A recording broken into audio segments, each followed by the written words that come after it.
शंकर जी की। किसकी कथा में आए हो? महादेव की कथा में। अब तुम उसकी कथा में पहुंचे हो, तुम उसकी सुन रहे हो, तो घर पे आके वो भी तो तुम्हारी सुनेगा। जब तुम निमंत्रण दोगी, आमंत्रण दोगी, जब तुम उसे बुलाओगी, एक लोटा जल चढ़ाओगी और बाबा से जब प्रार्थना करोगी, तो मेरा भोलेनाथ, मेरा विश्वनाथ, मेरा शंकर, मेरा कुबेरेश्वर बाबा भी अपना घर छोड़कर तुम्हारे दरवाजे पर खड़ा मिलेगा। ये उसकी उदारता। ध्यान दीजिएगा, जिसके घर में कमाने वाले दो चार हैं, पैसा तो आ रहा है और घर में टिक नहीं रहा, डॉक्टर में, पुलिस में, एक्सीडेंट आदि में, कहीं गलत जगह पर व्यसन में अगर पैसा जा रहा है, जुए में, मांसाहार, मदिरा पान, या कहीं आया पैसा आने में कमी नहीं, आ रहा है पर टिक नहीं रहा, रुक नहीं रहा, कोई मांगने आ गया, दे दिया, फिर वहां से अपने पास नहीं आ रहा, अपन कह रहे हैं भैया हमारा पैसा लौटा दो, नहीं आ रहा।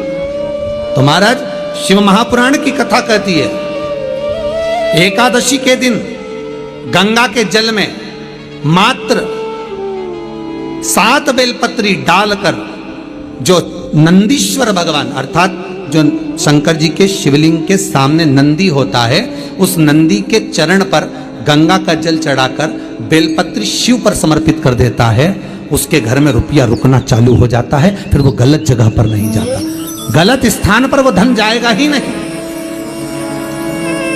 एकादशी के दिन जब आप जल शंकर को चढ़ाने तो रोज ही जाते, जब एकादशी का दिन रहे और शंकर जी के मंदिर में आप जल समर्पित करें, तो 3 बार मुख से स्वधा स्वधा स्वधा या स्वधा स्तोत्र का पाठ, जिसमें 12 श्लोक।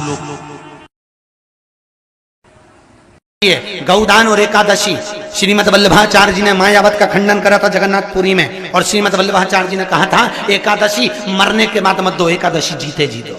कहा था कि नहीं कहा था?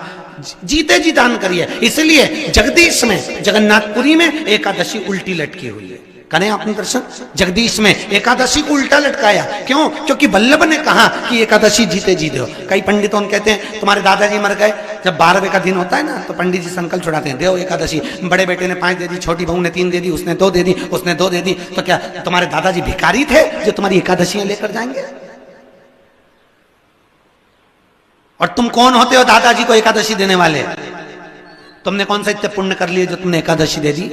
एकादशी के दान की महत्वता श्रीमद वल्लभाचार्य जी ने कहा कि कोई व्यक्ति अगर खटिया पर सड़ रहा है, पलंग पर तड़प रहा है, हॉस्पिटल में पड़ा हुआ है, तो निवेदन है कि उसको देखने जाओ तो अपनी करी हुई एकादशी में से 2 एकादशी का दान उसको तुरंत दे दो। क्यों? तो जिससे उसको मोक्ष मिल जाए, मरने के बाद नहीं, क्योंकि मरने के बाद तो वो 10वें के दिन, गरुड़ पुराण में लिखा है 10 दिन तक जीवात्मा घर की अटारी पे रहती है। कितने दिन? 10 दिन। 10 दिन के बाद जीवात्मा चली जाती है। कहां जाती है? उसको जहां जाना है। 3 दिन में उसको भोग भोगना पड़ता है जीवात्मा को। 3 दिन नरक का भोग भोगती है, उसके बाद स्वर्ग का भोग भोगती है। 18 दिन में ये प्रोसेस पूरी हो जाती है। कितने दिन? 18 दिन। 18 दिन के बाद में उस जीवात्मा को धान के खेत में पटका जाता है। किसके खेत में? धान के, चावल के खेत में। इसलिए कहते हैं एकादशी के दिन चावल मत खाओ। कहते कि नहीं कहते? और क्या कहते हैं? द्वादशी के दिन चावल खाना जरूरी है।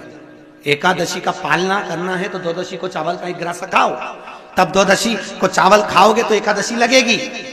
चावल नहीं खाओगे तो एकादशी नहीं लगेगी। द्वादशी को चावल खाना जरूरी है। क्यों कहते हैं? क्योंकि धान के खेत में जीव को छोड़ा जाता है, उस धान के खेत में, चावल के खेत में जीवात्मा रहती है। उसको चिड़िया खाती है तो चिड़िया के रूप में जन्म लेता है, मनुष्य खाता है तो मनुष्य के रूप में जन्म लेता है। इसलिए एकादशी के दिन चावल नहीं खाया जाता, क्योंकि एकादशी के दिन हम चावल खाएंगे तो जीव हत्या का दोष लग जाएगा। फिर कब खाना है? द्वादशी के दिन। द्वादशी के दिन क्यों खाया जाता है?